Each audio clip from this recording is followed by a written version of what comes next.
اعوذ باللہ من الشیطان الرجیم، بسم اللہ الرحمن الرحیم۔ میرے پیارے بہنوں اور بھائیوں، امید کرتی ہوں کہ آپ سب خیریت سے ہوں گے۔ دعا کرتی ہوں کہ اللہ پاک ہمیشہ آپ کو قائم دائم رکھے اور سلامت رکھے۔ آج جو میں آپ کو وظیفہ بتاؤں گی، سبحان اللہ والحمد للہ واللہ اکبر لا الہ الا اللہ، پڑھنے کی آج میں آپ کو فضیلت اور اس کے معجزات سے آپ کو آج میں نوازوں گی، تاکہ آپ کو پتہ ہو کہ اس کے کیا کیا رحمتیں اور برکتیں ہیں۔ لا الہ الا اللہ، لا الہ الا انت سبحانک انی کنت من الظالمین، یہ بھی آپ پڑھیں الحمدللہ، اللہ کے حکم سے بہت پیارا وظیفہ ہے۔ اور آپ نے یہ سبحان اللہ والحمدللہ واللہ اکبر لا الہ الا اللہ، یہ یہاں تک آپ نے پڑھنا ہے۔ آپ نے صرف اور صرف 13 مرتبہ، 9 سے 13 مرتبہ آپ یہ پڑھیں گے۔ آپ ہر نماز میں بھی پڑھ سکتے ہیں۔ ایک نماز ان تمام مطلب کہ آپ 13 کو 5 مرتبہ آپ ضرب دے لیں یا ان کو جمع کر لیں، تو آپ کو جتنا بھی اس سے حاصل ہوتا ہے تو وہ آپ ایک ہی وقت میں بھی پڑھ سکتے ہو۔ یقین مانیں کہ اگر کوئی بیمار ہے، کوئی کسی کے گھر میں فضیلت برکت نہیں ہے، یہاں تک کہ وہ اسلام کا بول بالا کرنا چاہتا ہے، ایمان کو پھیلانا چاہتا ہے، اللہ کی رحمت میں خود کو لانا چاہتا ہے، تو پھر یہ عمل کرے۔ اگر کسی کے توبہ نعوذ باللہ بہت زیادہ گناہ ہے اور گناہوں سے معافی مانگنا چاہتا ہے، تو یقین مانے ایک تسبیح پوری اس عمل کی پڑھ کے دعا مانگے تو انشاءاللہ اس کے تمام گناہوں کو اللہ پاک معاف کر دیں گے۔ اگر کوئی بہن بھائی کاروباری مسئلے میں اتنا پھنسا ہوا ہے اور اس کا کاروبار نہیں چلتا، تو وہ یہ ضرور عمل کرے الحمدللہ، اللہ کے حکم سے اس کے کاروبار کی جو تنگی ہے اور پریشانی ہے وہ ختم ہو جائے گی۔ ٹھیک ہے، تو آپ یہ لازمن کیجئے گا۔ ٹھیک ہے، انشاءاللہ اللہ کے حکم سے ضرور آپ کی جو ہے یہ دعا قبول ہوگی۔ ٹھیک ہے، حضرت جو بڑے بڑے جو بزرگ تھے، اولیاء اکرام تھے، وہ اس وظیفے کو بہت زیادہ کیا کرتے تھے۔ اس طرح ان کو ولیوں کا رتبہ، بزرگی کا رتبہ، فقیری کا رتبہ تو بہت زیادہ بلندی اختیار کرتے تھے۔ آپ بھی یہ ضرور عمل کریں، انشاءاللہ اللہ کے حکم سے آپ کے اوپر بھی اللہ کی رحمتیں اور بلندیاں ہوں گی، اگر آپ کرنا چاہتے ہیں تو۔ ٹھیک ہے، دیکھیں تمام تعریفیں اللہ پاک کے نام سے ہیں، اللہ پاک کے نام کے لیے ہیں۔ درود اسلام تمام انبیاء اکرام اور سردار محمد صلی اللہ علیہ وآلہ وسلم اور ان کی آل اولاد پر ضرور پڑھا کریں۔ اللہ تعالیٰ نے ارشاد فرمایا، اور میں نے جن اور انسان کو اسی واسطے پیدا کیا کہ میری عبادت کریں، میں ان سے مخلوق کی روزی رسانی کی درخواست نہیں کرتا اور نہ یہ درخواست کرتا ہوں کہ وہ مجھ کو کھلایا کریں۔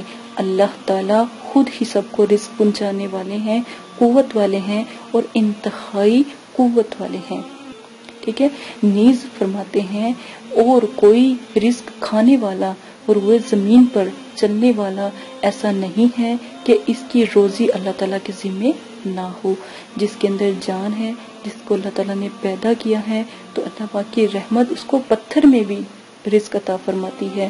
تو ہم نے زمین پر کئی چیزوں کو اس زمین کے لیے باعث سے رونق بنا دیا، تاکہ ہم لوگوں کی آزمائش کریں کہ ان میں زیادہ اچھا عمل کون کرتا ہے۔ یہ سورہ کہف کی آیات مبارکہ ترجمہ ہے۔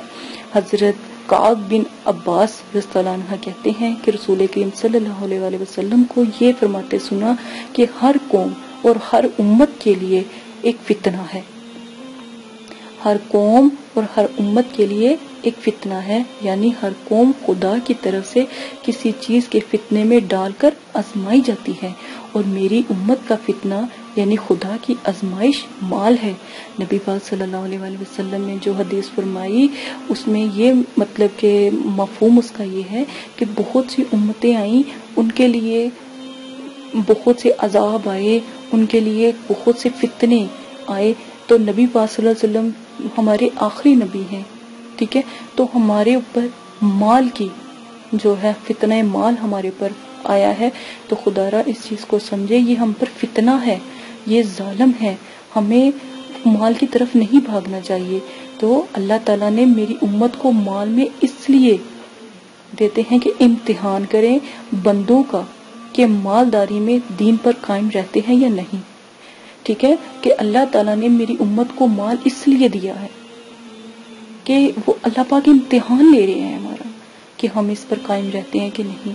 ٹھیک ہے، یہ بہت پیاری باتیں ہیں، آپ کو غور سے سمجھنی پڑے. ہر وقت مال کی طرف، بلندی کی طرف، پیسوں کے لیے نہیں بھاگنا چاہیے.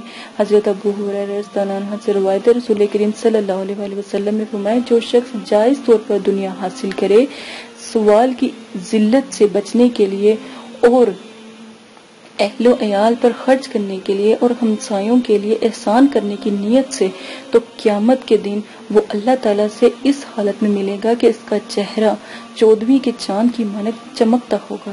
اور جو شخص جائز طور پر دنیا حاصل کرے اس نیت سے کہ مال زیادہ کرے، مطلب کہ صلی اللہ علیہ وسلم کا فرمانا ہے کہ کوئی جائز طور پر دنیا کو حاصل کرے اور یہ نہ سوچے کہ میرے پاس آج پیسہ آ گیا، میرے پاس آج دولت آ گیا، میں کسی کے اوپر خرچ ہی نہ کروں، اپنے اہل و عیال کی خدمت اور اس کی بیماری کی طرف نہ دیکھوں، اپنی بس جگہ کو بلند کرتا رہوں یا اپنی جیبیں بھرتا رہوں، اپنے لیے آخرت کا عذاب اکٹھا کرتا رہوں اور احسان نہ کروں اپنے ہمسایوں پر، اپنے جو احباب اور دوست، اپنے رشتہ داروں پر. تو اللہ تعالیٰ وہ ظالم ہیں، اور جو لوگ اس چیز کو نہیں سمجھتے اور خرچ کرتے ہیں اپنے پیاروں پر، اپنے بہن بھائیوں پر اور اپنے اہل و عیال پر، اللہ تعالیٰ سے جب وہ ملیں گے تو ان کا چہرہ 14ویں کے چاند کی طرح ہوگا. اور جو شخص دنیا میں حاصل کرے اس نیت سے مال زیادہ کرے، یعنی وہ کہے کہ میں فخر کروں اور اظہار فخر کرے اور لوگوں کو دکھلاوے کے لیے وہ مال کو حاصل کرے، تو اللہ تعالیٰ اس حالت میں اس سے ملے گا کہ اللہ تعالیٰ اس پر غصہ اور غضب ناک ہوں گے. تو انہی حدیث کے مبارک کے بعد آپ سے اجازت چاہتی ہوں. اپنا بہت زیادہ خیال رکھیے گا، دعا میں یاد رکھیے گا. اللہ پاک ہمیشہ آپ کو اچھے کام کرنے کی توفیق عطا فرمائے، کوئی بھی گناہ یا غلط کام آپ نہ کریں. اجازت دیں، اپنا خیال رکھیے گا، دعا میں یاد رکھیے گا. اللہ حافظ.